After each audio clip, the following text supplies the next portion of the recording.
semua yang ada di rumah tetap sehat, tetap sukacita, dan semangat tentunya untuk beribadah dan mendengarkan cerita sekolah minggu.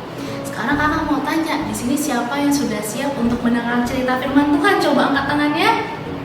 Wah, bagus, banyak banget ya yang sudah siap.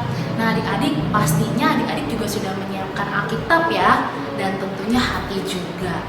Sebelum itu, mari kita angkat pujian firman Tuhan ku dengar.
Bapa yang baik, Bapa yang bertata dalam kerajaan surga, terima kasih Tuhan untuk setiap kebaikan Tuhan, sehingga kami semua dapat berkumpul untuk beribadah dan mendengarkan firman Tuhan pada pagi hari ini.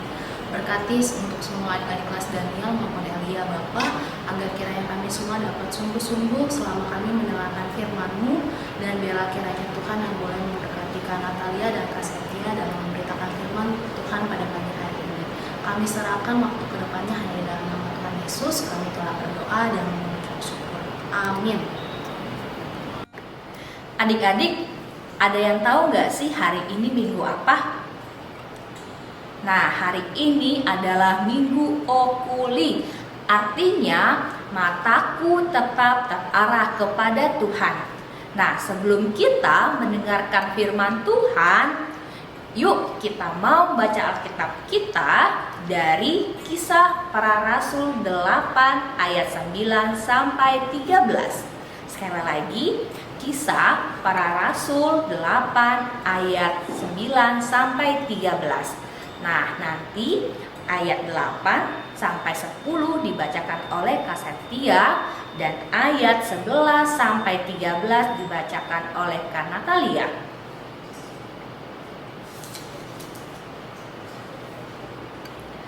Ayat 8. Maka sangatlah besar sukacita dalam kota itu.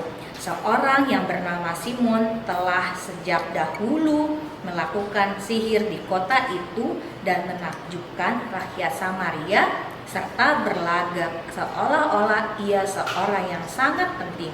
Semua orang besar kecil mengikuti dia dan berkata, orang ini adalah kuasa Allah yang terkenal sebagai kuasa besar.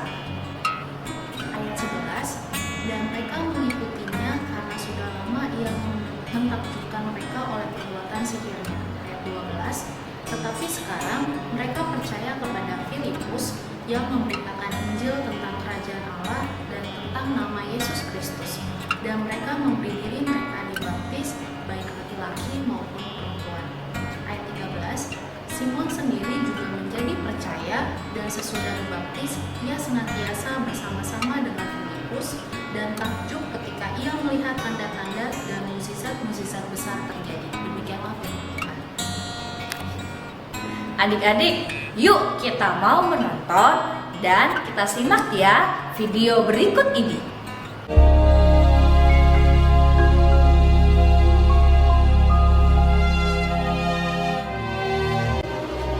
Dan Filipus pergi ke suatu kota di Samaria dan memberitakan Mesias kepada orang-orang di situ. Ketika orang banyak itu mendengar pemberitaan Filipus dan melihat tanda-tanda yang diadakannya, mereka semua dengan bulat hati menerima apa yang diberitakannya itu. Sebab dari banyak orang yang kerasukan roh jahat, keluarlah roh-roh itu sambil berseru dengan suara keras, dan banyak juga orang lumpuh dan orang timpang yang disembuhkan. Maka sangatlah besar sukacita dalam kota itu. Seorang yang bernama Simon telah sejak dahulu melakukan sihir di kota itu dan mentakjubkan rakyat Samaria, serta berlaga seolah-olah ia seorang yang sangat penting. Semua orang, besar kecil, mengikuti dia dan berkata, "Orang ini adalah kuasa Allah yang terkenal sebagai kuasa besar." Dan mereka mengikutinya karena sudah lama ia mentakjubkan mereka oleh perbuatan sihirnya.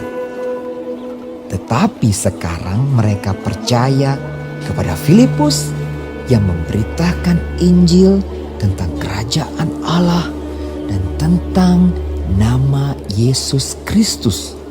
Dan mereka memberi diri mereka dibaptis, baik laki-laki maupun perempuan. Simon sendiri juga menjadi percaya.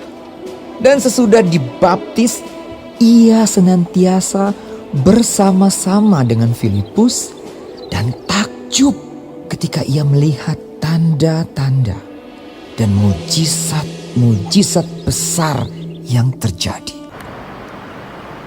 Nah adik-adik, gimana video tadi? Semuanya menyimak sampai habis bukan? Seperti cerita yang sudah kita baca dan tonton hari ini, ceritanya tentang penduduk di kota mana? Betul, di kota Samaria. Di kota Samaria ini tidak ada yang mengenal Tuhan Yesus. Mereka tidak tahu kalau Tuhan Yesus itu adalah anak Allah. Mereka juga tidak tahu kalau Tuhan Yesus itu Sang Juru Selamat kita. Mereka tidak pernah berdoa adik-adik. Bahkan mereka suka melakukan hal yang jahat kepada orang sekitarnya. Lalu di sana juga ada seorang penyihir yang sangat terkenal dan disembah layaknya seperti dewa yang dijuluki sebagai kuasa besar. Siapa sih namanya? Betul, namanya Simon. Adik-adik, ada yang tahu nggak sih apa arti sihir itu? Nah, bener, sihir itu adalah ilmu yang mengajarkan kita untuk tidak mau menerima atau percaya kepada Tuhan Yesus Kristus. Nah, bisa dibilang itu seperti pengajaran yang tidak baik atau sesat. Benar adik-adik, seperti yang tertulis pada Kisah Para Rasul 13 ayat 6 dan 8a. Nah adik-adik, ternyata di kota Samaria itu juga ada seorang murid Tuhan Yesus yang bernama Filipus. Filipus ini orangnya sangat rajin. Dia rajin berdoa, dia rajin berkeliling memberitakan firman Tuhan, memberitakan kasih Tuhan kepada orang-orang di kota Samaria. Dan Filipus ini seringkali bertemu dengan orang-orang yang kerasukan dengan roh-roh jahat dan juga orang-orang yang sakit. Nah, dalam keadaan yang seperti itu, Filipus tetap mau loh adik-adik mendoakan orang-orang di sana, baik yang kesurupan roh jahat maupun orang-orang yang sakit. Hingga pada akhirnya Tuhan Yesus melihat kesungguhan hati Filipus dan memakai Filipus untuk sebagai alatnya menyatakan kasih dan kebaikan Tuhan kepada penduduk di kota Samaria.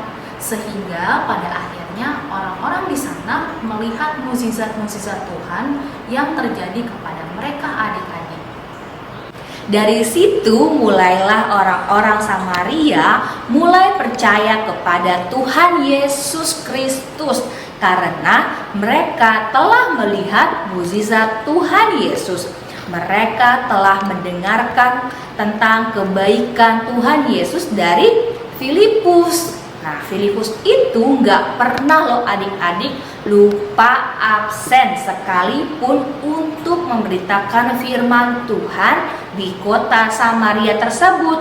Bahkan Simon yang penyihir tadi itu mulai bertobat adik-adik, meninggalkan pekerjaan sihirnya, dan dia mau mengikuti Tuhan Yesus dan berjanji untuk melakukan firman Tuhan. Nah, adik-adik, dari cerita firman Tuhan pada hari ini kita mau sama-sama belajar, yaitu 2 poin. Yang pertama, apapun yang kita lakukan dengan sungguh-sungguh dan dengan penuh sabar, pasti Tuhan akan senantiasa menyertai kita dan akan membuahkan hasil yang terbaik. Seperti Filipus tadi, meskipun gak gampang, tapi Filipus tetap setia dan sabar melakukan pelayanannya dengan sungguh-sungguh. Ia sungguh-sungguh berdoa untuk kesembuhan orang-orang yang sakit dan membutuhkan pertolongan yang tadi. Dia juga memberitakan Injil firman Tuhan dengan sungguh-sungguh. Maka Tuhan akan melihat kesungguhan hatinya. Dan yang pasti juga akan melihat kesungguhan hati kita loh adik-adik. Mau gak sih kita menjadi anak Tuhan yang sungguh luar biasa seperti sosok Filipus tadi? Bagaimana sih caranya adik-adik? Caranya itu gampang. Kita cuman rajin sekolah minggu, rajin berdoa, beribadah, dan rajin mendengarkan firman Tuhan. Pada saat kita mendengarkan firman Tuhan, kita sungguh-sungguh mendengarkan dengan baik. Pastinya kita dimampukan menjadi seperti Filipus tadi. Nah, sebagai contoh buat adik-adik, seperti hari ini adik-adik, kita sedang beribadah dan sedang mendengarkan firman Tuhan, bukan? Meskipun ibadahnya masih online, tapi Tuhan itu melihat kita loh. Jadi, selama kita beribadah, yuk kita berikan sikap terbaik kita kepada Tuhan dengan cara duduk yang manis dan fokus beribadah dan mendengarkan firman Tuhan sampai ibadahnya selesai. Dan adik-adik janji ya, untuk tidak pergi lari-larian dari tempat duduknya, atau bermain, atau makan, atau bahkan tidur-tiduran selama ibadah belum selesai. Karena itu bukan sikap yang baik adik-adik. Sikap yang baik itu seperti apa sih? Sikap yang baik itu adalah mendengarkan firman Tuhan dengan sungguh-sungguh, dengan sikap yang terbaik dari kita, dan dengan sabar menunggu sampai ibadah berakhir. Poin yang kedua dari ayat ini, kita juga diingatkan untuk menjadi anak-anak Tuhan yang berani untuk bersaksi kepada semua orang yang belum percaya kepada Tuhan Yesus. Tugas kita sebagai anak-anak yang sudah percaya memberitakan Injil kepada sekitar kita yang belum percaya. Nah, adik-adik bisa memberitakan firman Tuhan melalui perkataan kita, yaitu selalu berkata-kata baik-baik saja. Nah, bisa juga melalui sikap dan tingkah laku kita, yaitu dengan berperilaku yang sopan. Nah, kehadiran adik-adik harusnya bisa berdampak yang baik dan menebarkan kasih kepada sekitar kita. Bisa juga loh adik-adik dimulai dari hal kecil, dari lingkup keluarga, saudara, dan teman. Nah adik-adik, sekian cerita firman Tuhan hari ini. Aktivitas untuk minggu ini ada 2. Yang pertama yaitu teka-teki yang akan dikirimkan oleh Kak Natalia dan Kak Septia di WA grup kelas masing-masing. Kemudian yang kedua yaitu ada ayat hafalan yang diambil dari Kolose 3 ayat 23. Jangan lupa pakai gerakannya ya. Gerakannya seperti ini. Apapun yang kamu perbuat, perbuatlah dengan segenap hatimu seperti untuk Tuhan dan bukan untuk manusia. Jangan lupa dikirimkan japri ke Kak Natalia atau Kak Septia. Demikian cerita minggu ini. Terima kasih. Nah, adik-adik, karena hari ini kita sudah selesai mendengarkan firman Tuhan. Nah, yuk mari kita berdoa. Lipat tangan, tutup mata, dan tundukkan kepala. Selamat pagi Bapak, terima kasih Bapak atas berkat-Mu untuk hari ini. Sebentar lagi kami ingin selesai mendengarkan firman-Mu ya Tuhan. Dan adik-adik juga balik ke aktivitas masing-masing ya Tuhan. Kiranya Tuhan dapat memberkati mereka dengan baik, dengan sehat, dan dengan penuh kuasa ya Tuhan. tanpa kekurangan sesuatu apapun. Terima kasih ya Tuhan, dalam nama Tuhan Yesus Kristus, semua adik-adik dan kami mengatakan amin. Selamat hari Minggu adik-adik, Tuhan Yesus memberkati.